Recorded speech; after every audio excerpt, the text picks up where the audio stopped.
Hi, welcome to the Sifu Mimi Chan Show. Thanks for joining the conversation.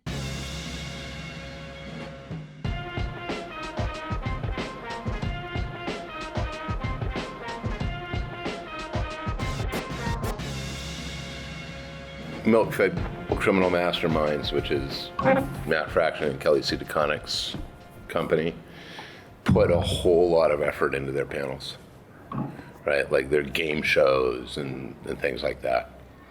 And I don't. And this leads to a potential inferiority complex, a concern. And I do not knock them putting that effort into it. I think that's lovely. I don't have the energy to do that. So when Mimi was like, well, we have to do a thing, I was like, no, we don't. We just do what we normally do. It's the podcast live. She'll ask a question and I'll talk for 20 minutes. I mean, if you've heard the podcast, that's pretty much what happens. And somewhere in there, I'll get really upset about something. And the Rucka rant. And I'll swear. Yeah. and that's where you'll know. You missed a live rant on the floor today. Oh. Yeah. I missed a live rant on the floor. I was at the Visible Women booth helping out with Kelly Sue's. And Visible Women, I trust. Yeah. Yeah, so. Yeah, no, you were doing something much more worthwhile.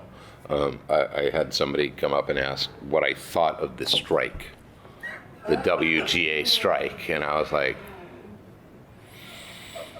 and I did not say, but it was like, your tone indicates that you may be one of those individuals who feels that this is a bunch of privileged people demanding something they do not have a right for.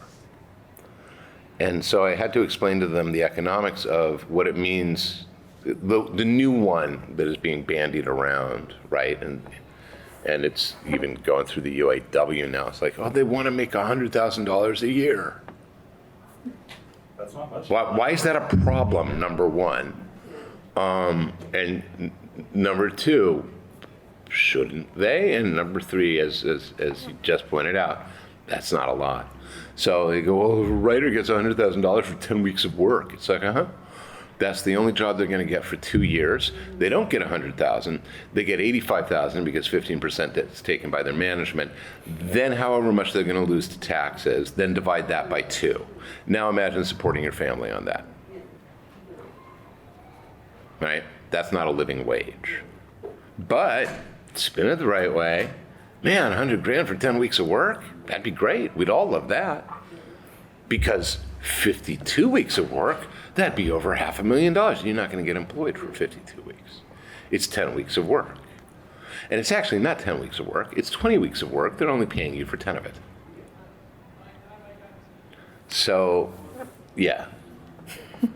And so we're starting off with the Rucka rants, everybody. This is what you came for. That's the pre-rant. It's the pre-roll pre-rant. Aren't you glad you arrived early? Yeah, they know. Yeah. They know they don't want to miss one word of the Rucka rants it's a because pre-rant. it's epic. Yeah. So we should have coordinated. I wore that shirt yesterday, and now that might be why I wore it today. Oh, okay, yeah. So we wouldn't have that embarrassing moment. I wanted to be twinsies, though. Oh, you should have told me. Cute, right? You should have told me. Mimi and Greg twinning. We'll wear our AMPTP shirts tomorrow. I have extras. It's been interesting, actually. Just before we actually get started, is I'm here under a lot of different hats. In my panel this morning, it's, there's a lot of kids there. And so I'm like, yes, the animated princess, whatever. But as you know, we are supporting in solidarity, SAG-AFTRA is the union I'm with and WGA, and it is what it is. And it's absolutely necessary. So 100% it is. This is if you guys do not think that there, and I know I'm preaching to the choir. I love this one. Did you see yesterday the Stephen Fry news? No, I saw no news yesterday. I was at this Rose City Comic-Con thing. Yeah, so Stephen Fry recorded the audio versions for all of the Harry Potter novels, right? Oh, okay. So that's his voice saying a lot of the English language.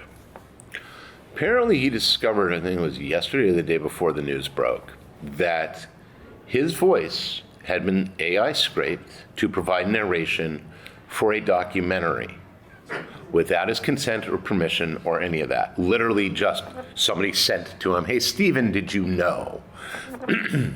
And he went rightfully ballistic. Now, that's Stephen Fry's voice. Let's talk about image rights. Let's talk about taking the image of somebody off of the internet and putting it on somebody else's body.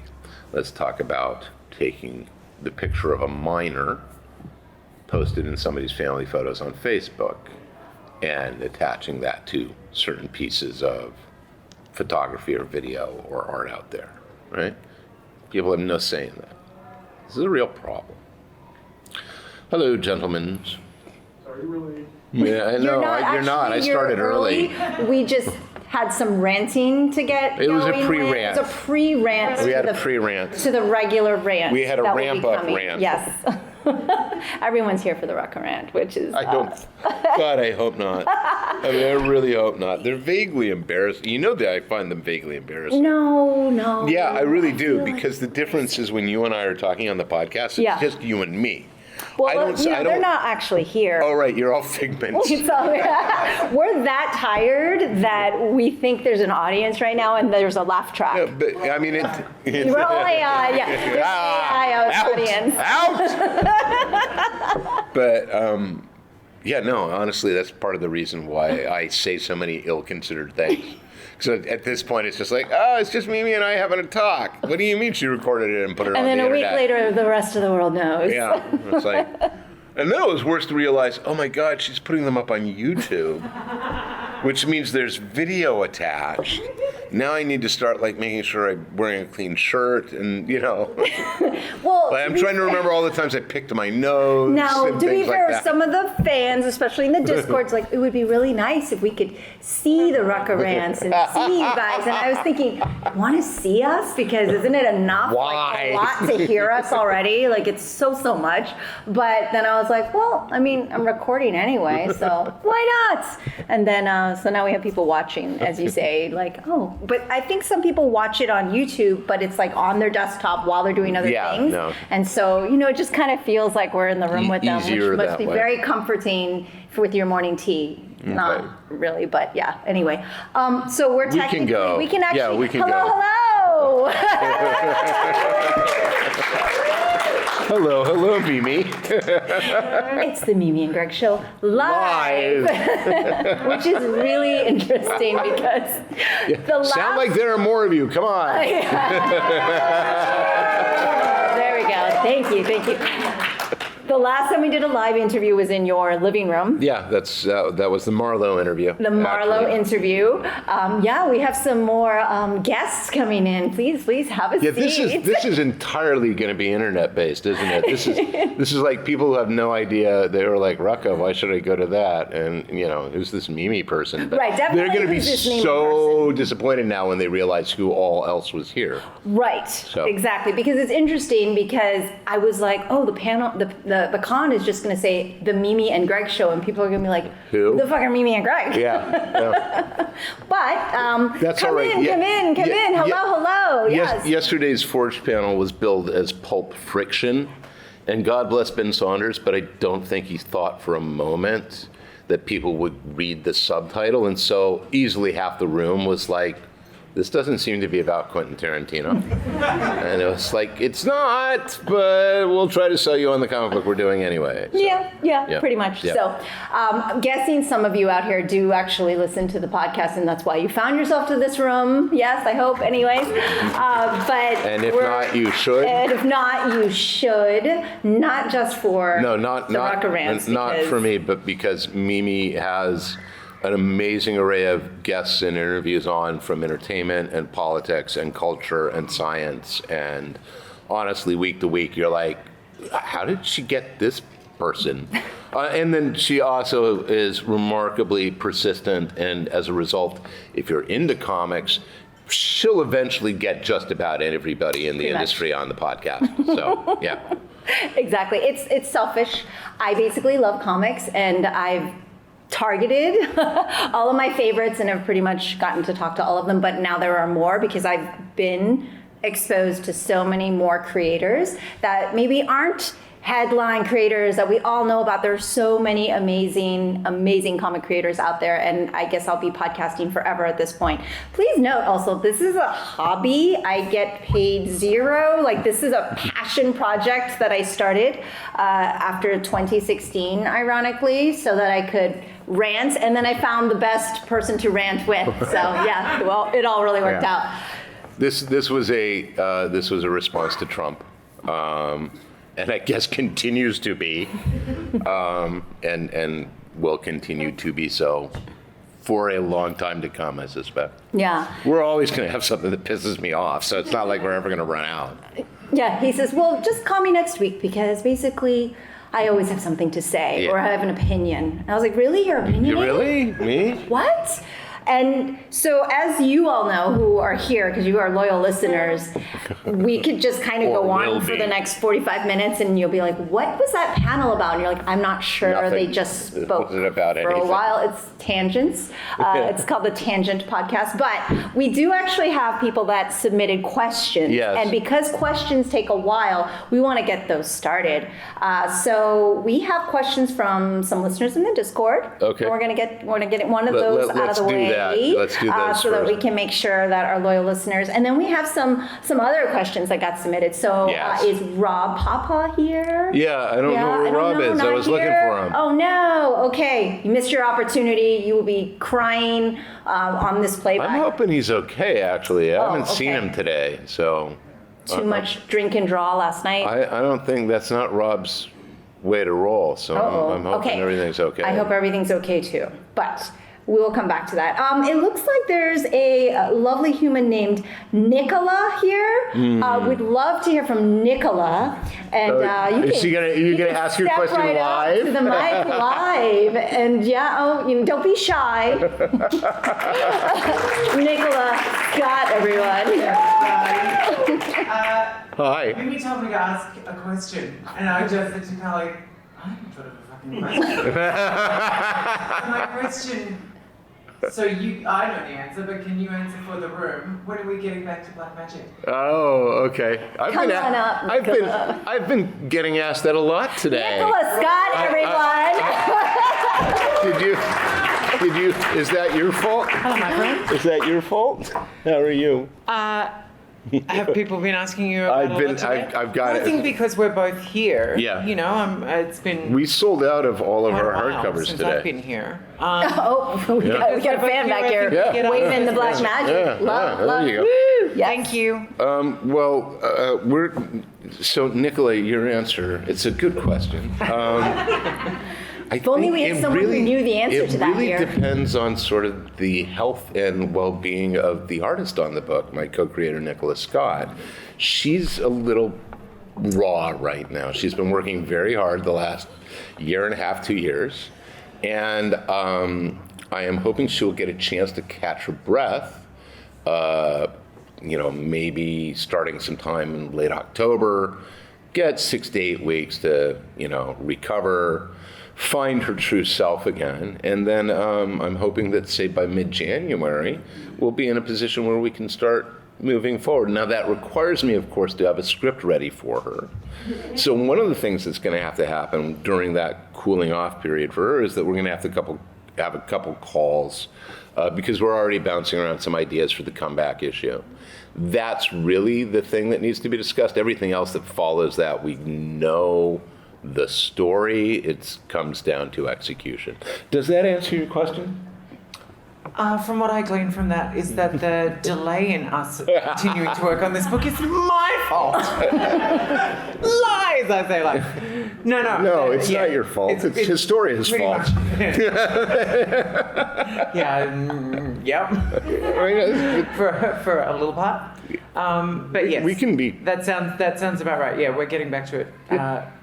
Fingers crossed early next year. And then the goal is when we resume to the end, ideally. Because the first hiatus we took was because we got presented with an opportunity that I think for both of us was sort of a once in a lifetime chance. Yeah. It was to do Wonder Woman year one. Yeah. Thank you. Thank you. And then the second hiatus pretty much was, if I remember how you phrase it, we need to rebuild the steps up to the front of the house, and I've been offered an issue of Astoria, and I was like, well, I mean, take it, because that's going to pay much better than anything I can do. So Was that the next one? I don't remember which one it was. I just know Sounds that about me we've had, again. There's no blame. Pretty sure you've been a very busy bee. I have been a busy bee. The other thing that happens is that you and I don't communicate when this goes off, right? Yeah, like sure. we each go off, and then we're like, okay, they're doing their thing, so we don't get in touch with each other. Yeah. And then it becomes It's like weird. I've been sitting here for a month waiting for a script from you, and I never got it, so I had to take work. And it's like, I didn't know you were waiting for a script from me because I thought you were doing work. And So when you are getting back on track, because clearly now together we've all decided it's going back on track, how Yeah. quickly do you fall right back into the rhythm of collaboration? The rhythm of collaboration is easy. Yeah. That's sort of a big part of the it's reason appalling. why. It's appallingly easy. Why Greg and I sort of enjoy working together so much and as often as we can is because, we've been talking and hoping to work together for 20. a good long time. Plus yeah, years. I think we probably met each other very close to 20 years ago. And it was a while before we finally got to do something together. And it was always sort of little bits and pieces and not quite the sort of chunky morsels that we were hoping for. Okay. It's like, do you want to do Wonder Woman Darkest Night or Blackest Night? It's like, not really, but Sure. if Nicola draws it, okay. Great incentive. I mean, Yeah. Well, but obviously. that was the sell. If I could draw, And it was the self right too. It's like, here's Wonder Woman in a very un-Wonder Woman story. Yeah. Greg's writing it though. Okay, great. All right. Yep, that sounds exciting. Well, we'll try to make it work. Love this, love this. All right, we also have more questions. There's someone named Cully also in the audience, and being that we are talking about projects, I think this is a good time to hear from Cully. Hey there, how you doing? Hi. My Where are you from, Cully? Yeah. I'm from Austin, Texas. Yay! My question is, do you have any horror stories about working with Nicola Scott? Do I have any horror stories about working with Nicola Scott? That's not really my question. This is a panel about me. Isn't it? Surprise. I like how you're shocked. It's like literally you came up here and every eye went to you. So I mean, as it should. I'm wearing sparkly things. Yeah. And also, Yeah. Good to go. Nicola, do you have And any they're- horror stories working with? Oh, so many. God damn it, so many. Share. I'm having a hard time. Oh boy! In the I meantime, genuinely- Cully, come on up. up Yeah. on stage. Oh, no, Come on Yeah, down, everybody. contestant. One question, which is, are you going to be working with me anytime soon? Oh, Oh, me? Yeah. I thought you were asking if Nicola was going to be working with I you was like, anytime wow. soon. That's oh wow! Yes, so let's talk about this work collaboration. Well, What's going on, guys? I have been working with you for the last 5 years. Really? Yeah, Yeah. that's true. Yeah. It's 5 years ago in Leeds. I stumbled upon you in a restaurant eating by yourself, all lonely and sad, and I was lonely and sad too. And I think we did. I feel like I'm in the way right you'll now. find with a We lot didn't- of Greg's collaborators is that that we tend to be angry about the same things that Greg's angry about. So we had the whole discussion about things that we were pissed off about. this whole book is coming out of that. Yeah. Yeah, No. there's a lot of Did you fall in love? It wasn't that we fell in love. It's like we fell back in love, right? Because we had done Pipeline last. We had done the Renee Helena backup in the Batwoman run that For JH Detective. drew. Yeah, Yeah. Detective. And it was about a year's worth. Yeah, and that had been really good and a lot of fun. And we've always liked each other and we've always Yeah. gotten along well. And we did the convergence stuff, which I thought was Yeah, a great wrap up for Pipeline, a great coda to that. Right, and the only reason I did Convergence, because I had pretty much broken from DC at that point, was the approach was, would you do this thing if Cully draws it? And it was like, oh, you bastards. And the approach that they took with me was, would you do this thing that Greg wrote? I feel a pattern coming on. Do you up think here. they gamed us a bit there? Because I've been pretty vocal with them that I didn't really want to ever do that character if it weren't with Greg. That's like the only condition I would have in working with that character. So Yeah. So we ended up sitting around this table in this, and I think it was a Mexican restaurant. Ooh, which, what'd you eat? I think it was a Mexican restaurant in Leeds. yeah, And as you've just heard, Cully is from Austin. So you can imagine that cuisine collision. And we were pissed off. It was 2018. Guess what we were pissed off about? Right. And guess how long it took us to get from, hey, how you been, to, oh my God. And we also got really pissed off at Comicsgate. That was the other thing. that was another thing you were So like talking these about. two things came together, and literally, I think one of us said, you know what we should do? We should do a story where the main character's initials are SJW. Yeah, that was your idea, I'm pretty sure. Was it? Because from there it took 5 minutes. Yeah, So we're doing something called Ruby Actual. And it should hopefully come out next year, probably late in the Next year. yeah. And all right, you need to explain. You need to explain So that. this is an announcement, by the way. You guys are Yeah. getting the Yeah. exclusive on a new project that's happening. And Cricket. I know, they're like, Crickets. what are they Yeah. talking about? I So have no basically, I just got to meet Cully for the first time at this con, and already now he's made the mistake of telling me that, oh, you can push me along and Yeah, you keep can on, bother me you can about- let me know to keep on producing this if you want. project and help me keep that deadline. I was like, oh.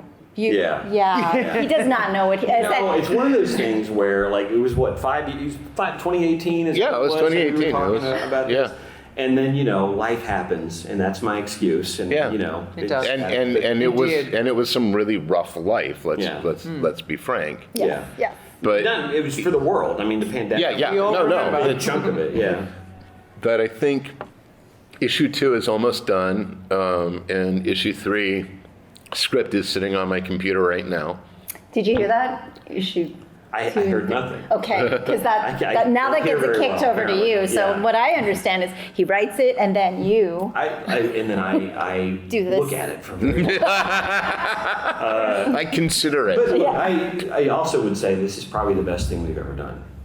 Wouldn't you say? I mean, I love it. I love your storytelling in it. I think it's delightful. Look, the quick version is this. If you've seen Taken, we're basically doing Taken, except the main character is a lipstick lesbian and she's 28.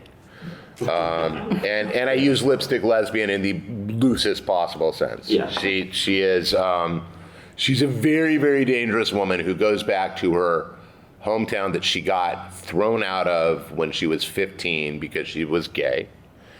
And in the 13 years she's been gone, she has, quote, acquired a certain specific set of skills that the people in the town have no idea she has acquired. And when they make the mistake of trying to kill her, yeah.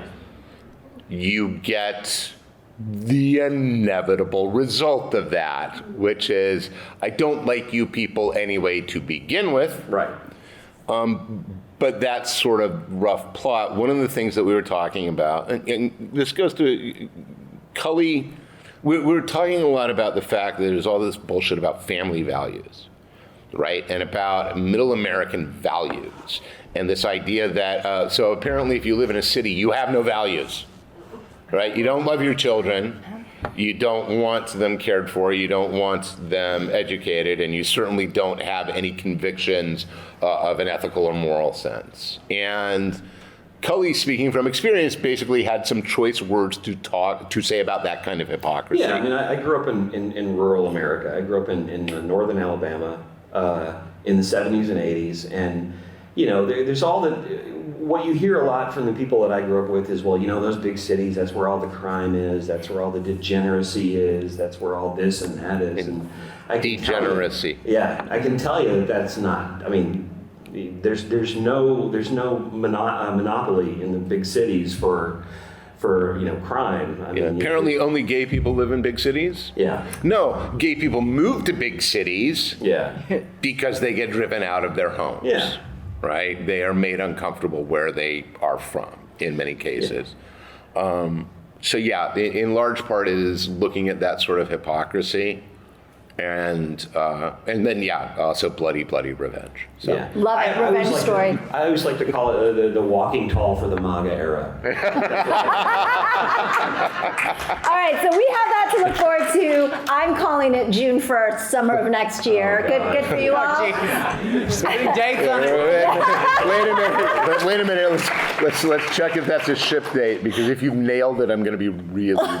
In the meantime, we have another question from Mike Henderson. We have a question. Hey, Mike. Hey, Mike. Hi. I would love to know when the script for Forge number 7 will be. I'm working on it. Oh man! Come on up, Mike.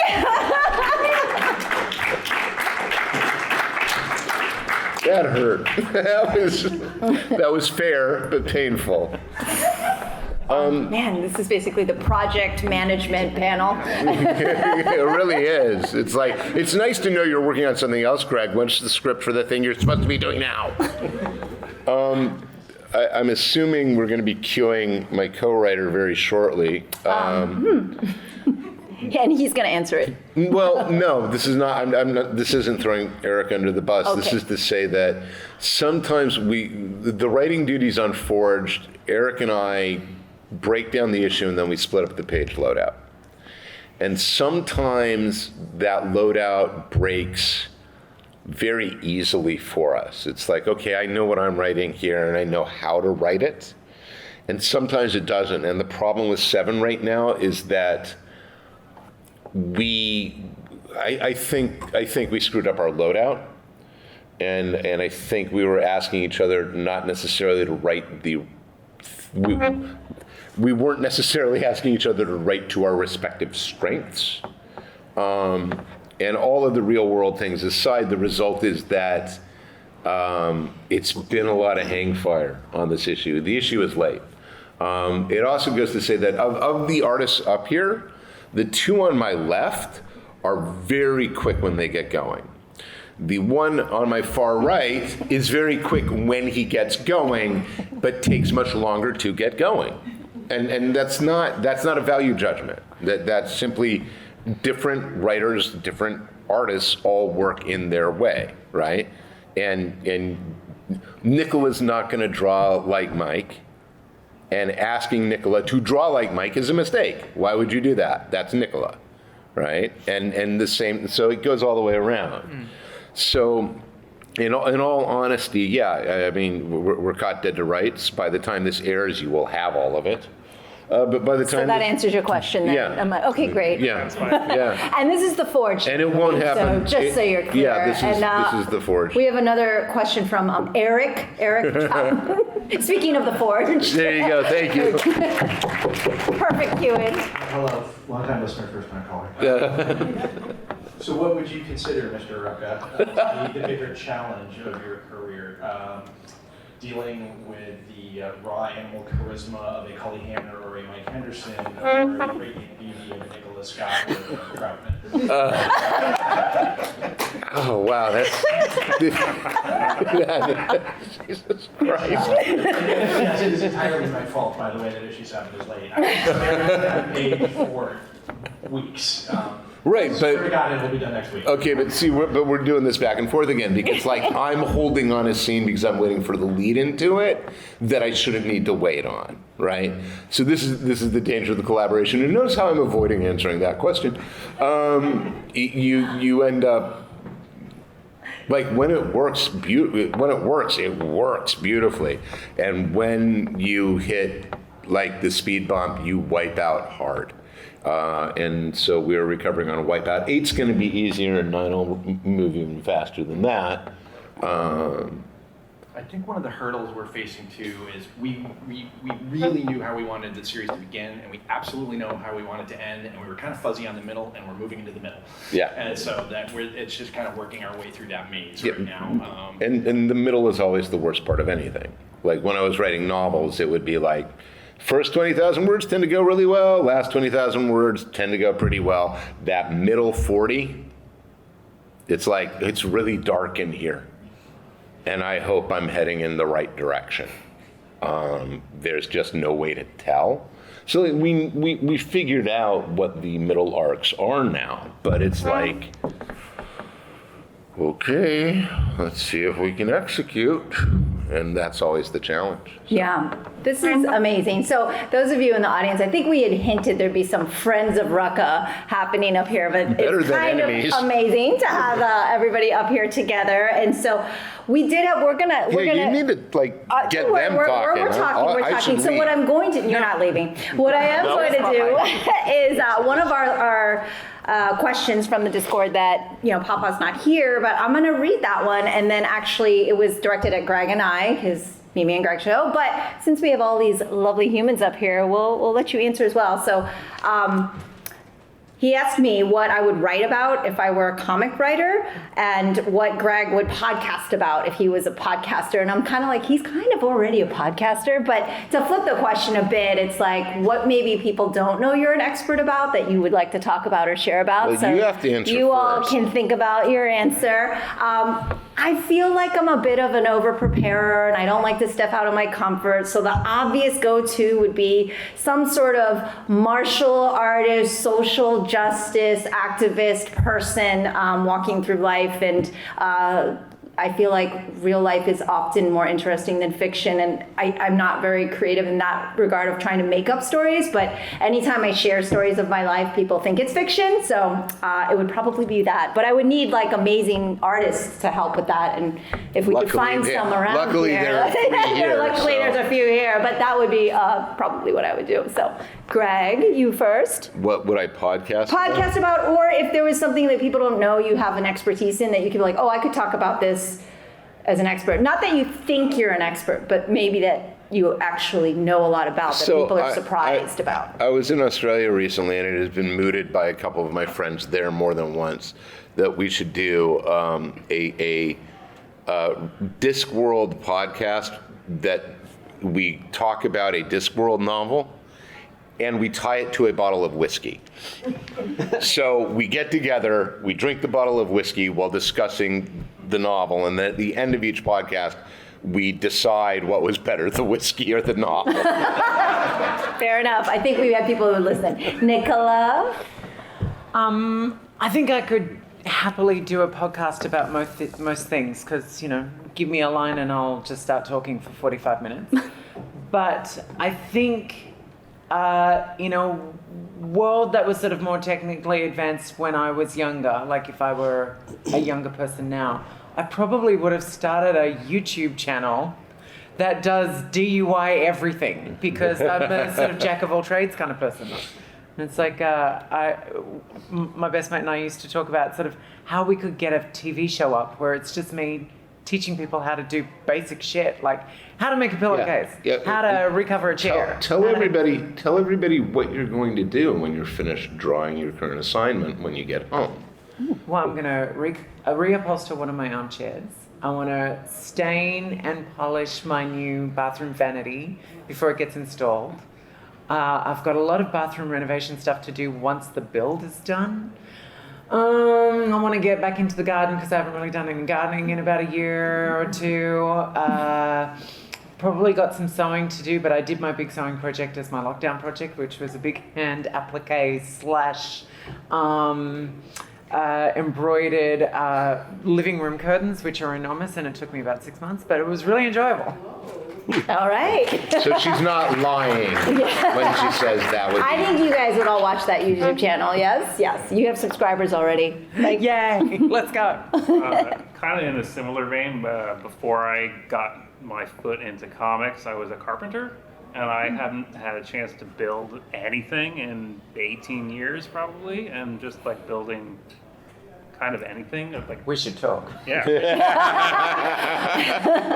And like, maybe just a podcast about building certain little things. Love like, it. from a shed to a shadow box, whatever, Yeah. whatever it Beautiful. may be. I think that would be really enjoyable. I would absolutely be there for that. Love, love, love. All right, Eric.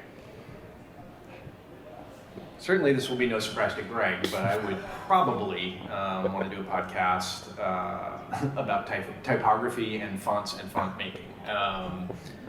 I'm massively obsessive about typefaces. You pin me down someplace where we can talk for at least 45 uninterrupted minutes, and I will tell you why Helvetica is my favorite font. But until they revised it this last year, that Helvetica documentary film, which if you've not seen it, you should. Is astonishing, but I have many favorite fonts, and I could do a. What's your least favorite? That's a tough one. Okay, My okay. top 5 are Papyrus, Comic Sans, Hobo. Hobo makes me angry. Makes my teeth hurt. Weirdly Century Gothic, which I used to like, but there's some subtleties inside the typeface that have revealed themselves to me over time that are like, oh, this is really inconvenient. I really don't like this. I'm not sure what my 5th one would be, because there's a number of them crowding for space. Oh, I do know. The fake Indiana Jones font that everybody uses to try and do an Indiana Jones style logo. Real friends don't let friends use that. Fair enough, fair enough. There's some poor person left a card at our table in that font. And he's a sweet kid. He's a really sweet kid, and I do not want to dissuade him. No, but it was very clearly.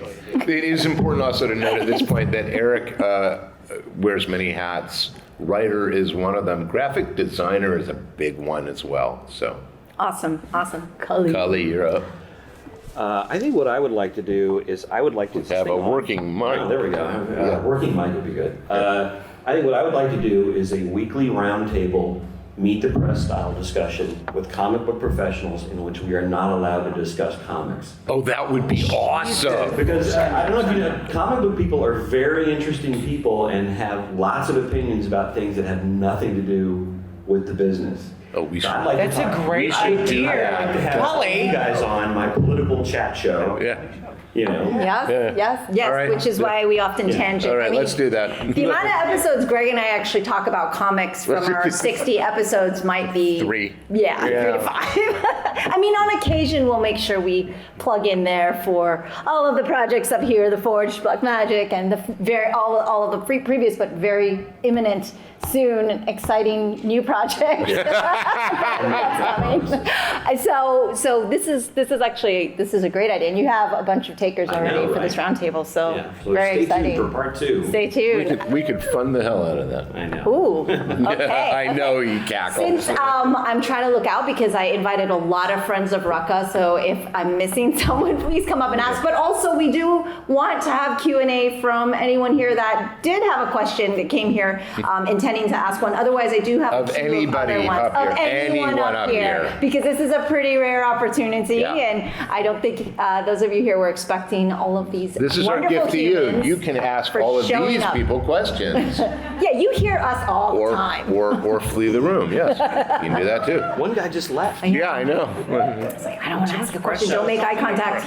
Oh, wait a minute. I want to see the shirt. You're wearing the Choo Choo Dance shirt? Yes. Oh my God. Were you there when they added The third Jew? Thank you, by the way. You're like the second person that's noticed it. I fucking love it.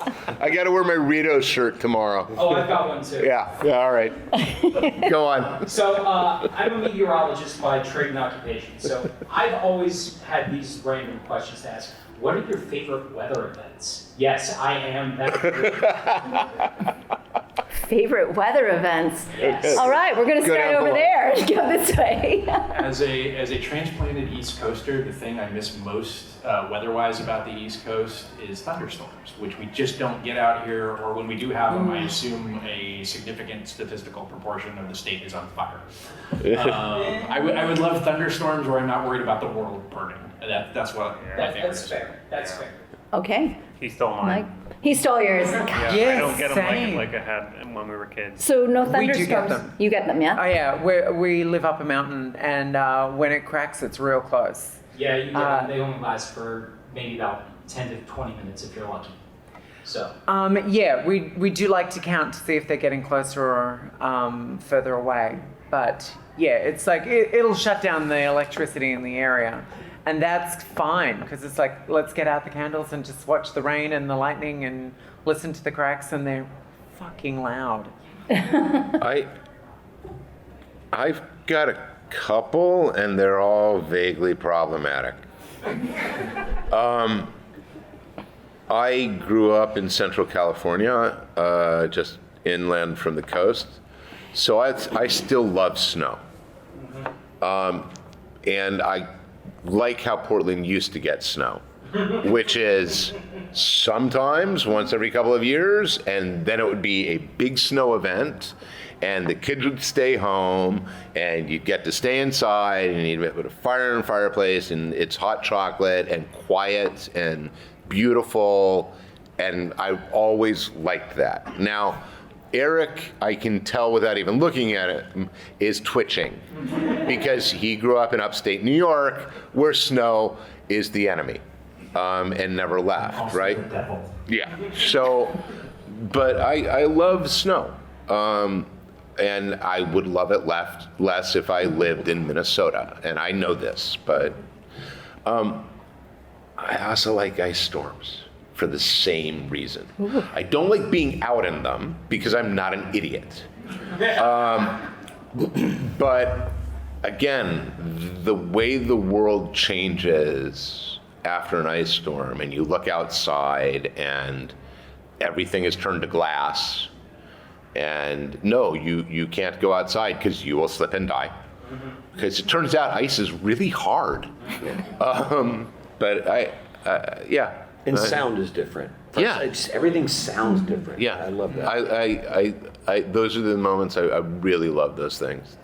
Okay. Wait, Not you sure gotta- it you counts. gotta- you gotta get to Yep, Kelly. We're going down. I'm Yeah. gonna answer two. Yep. So I'm not sure it counts, but being in Florida, apologies on behalf of everyone on behalf of Florida. I always have to apologize for my state, but it's just really hot, and I don't know if wind counts as a weather event, but we don't get any of it ever in Orlando in the middle, and it's so hot and humid every moment of the day. So wind, but we get a ton of thunderstorms. So much so, I don't know if you guys know this, but there's lightning all the time that they make the kids stay at school until it's been 15 minutes or 20 minutes between the lightning. Last strike. 30 Yeah. minutes in Orlando, you have the Eiffel Corridor, which Yes. is essentially the lightning belt. Born and raised in Florida. Okay, So- lightning belt. Yes, lightning belt. So you want to get some thunderstorms come on to Orlando, but yeah, it's like crazy. And taking off to come here, there was a lightning storm, and I actually videoed it, so I can show you. There was lightning going off in the distance, obviously, because we were on the plane, but lots of lightning. So wind, please. Oh, okay. I used to also like ice storms and snowstorms, but I live in Austin, which means that when that happens, there's like, you become Well, like it's a pretty Texas. dark ages kind Yeah. of existence because we have our own grid and all that implies. But I grew up in northern Alabama, so we had yearly tornadoes, like rashes of tornadoes. So like, I am fascinated with tornadoes. There was a documentary about an event that happened when I was a child. I think it was 1973 or 4. It was called Day of the Killer Tornadoes. There were something like 19 or 20 in one night. Yeah, super outbreak. Yeah. And I have intense memories of He's a real He meteorologist. actually knows his stuff. He's not lying. He knows what he's talking about. Card carrier, He's yeah. card-carrying meteorologist. So The yeah, National Weather Service in Portland. Yeah. This is my thing. You're a NOAA guy. You're a NOAA guy. I find them at once terrifying and also fascinating. It's like that meme you see of the guy from Godzilla who's like, "Let them fight." So that's me. Thank you. Thank you all. Thank you for your Thank question. you. That was Great fantastic. All right, we have time for another question. If anybody has one, make your way up to the mic. Otherwise, I do still have some here to ask from our online audience. So, okay, I'm going to keep going. Who is your favorite villain or antagonist in fiction? Me?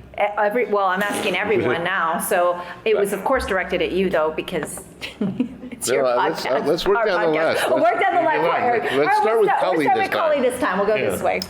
Khan. No, that's actually probably, yeah. I like Khan. Khan a lot. I think that's a good villain. Khan, okay. Yeah, from Yeah, Star Trek too. that's actually a good answer. Yeah. I'm going to say this, and I know I'm going to well, No, I actually think they left the Discord. But I still love Two-Face. I think Two-Face is probably my favorite.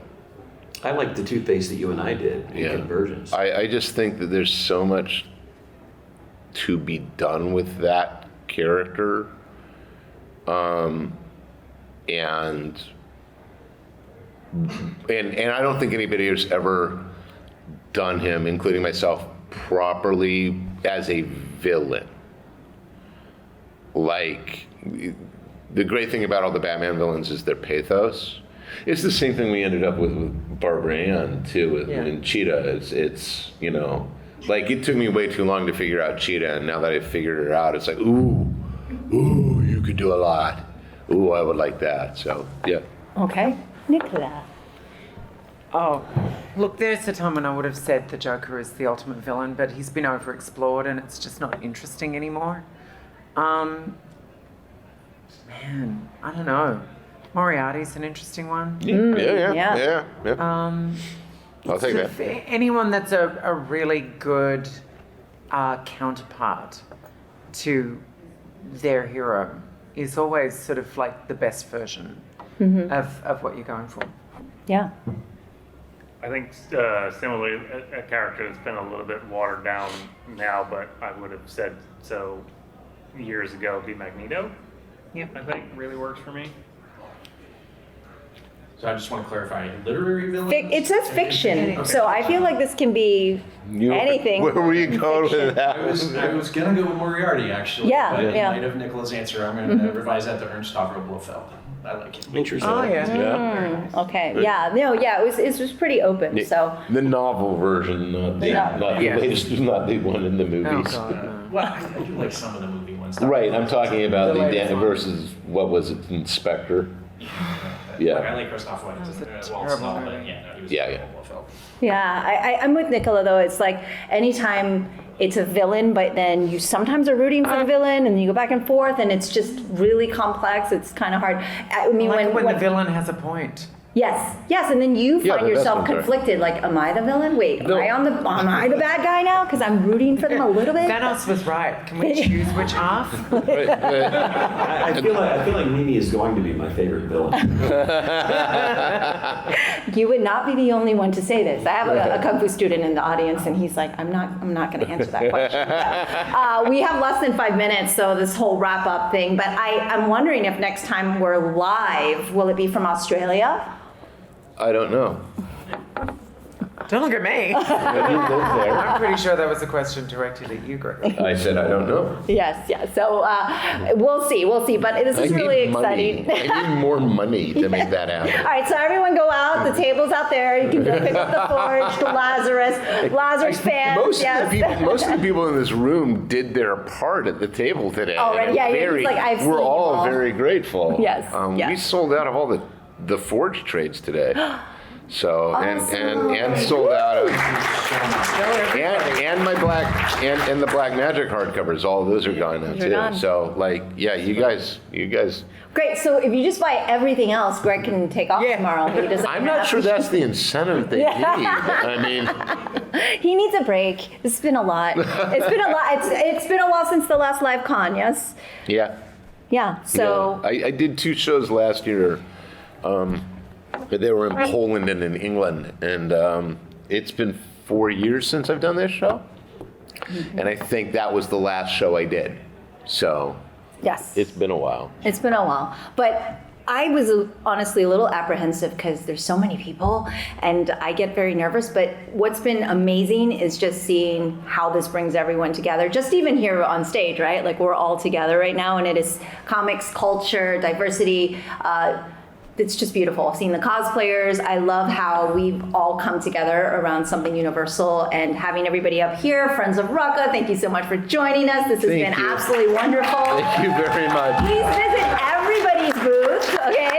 There's lots. Cully, where are you located today? I'm on row H at the Essential Sequential block. And social media things, do you do that? I've got a Twitter, I've got an Instagram, Cully Hamner, pretty easy to find. And Blue Sky. And Blue Sky and Threads and all that stuff. Okay. And Nicola, where are you today, and where can they find you? I'm at C4, I like that one. It's easy to remember. And I'm Nicholas Goddard on everything, but I'm rarely On anything. doing anything because that's all a nightmare. Except for my reels. Watch my reels. They're hilarious. Well, and your YouTube channel coming soon, yes. Yeah. Mike? Next career move. I'm next to Greg and Eric at I2. I'm also on Blue Sky and Instagram. It's Mike S. Henderson. Beware, on Blue Sky, there's another Mike Henderson that frequently gets looped into conversation. Yeah, is that the S? The S is crucial. Remember that. I tagged him by accident.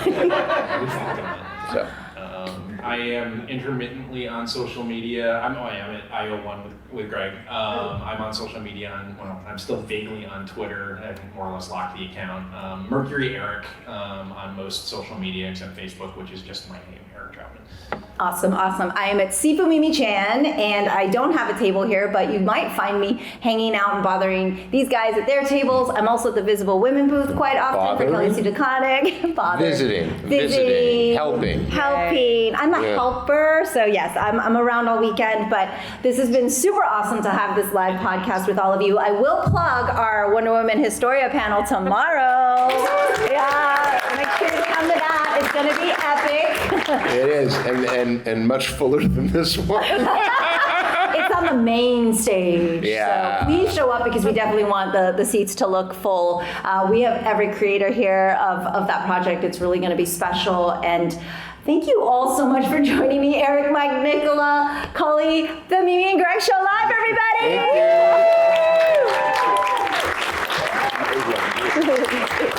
And that's a wrap. We'll see you guys. Bye. Have fun at the con. That's all for today's episode. Thanks for listening to the Sifu Mimi Chan Show.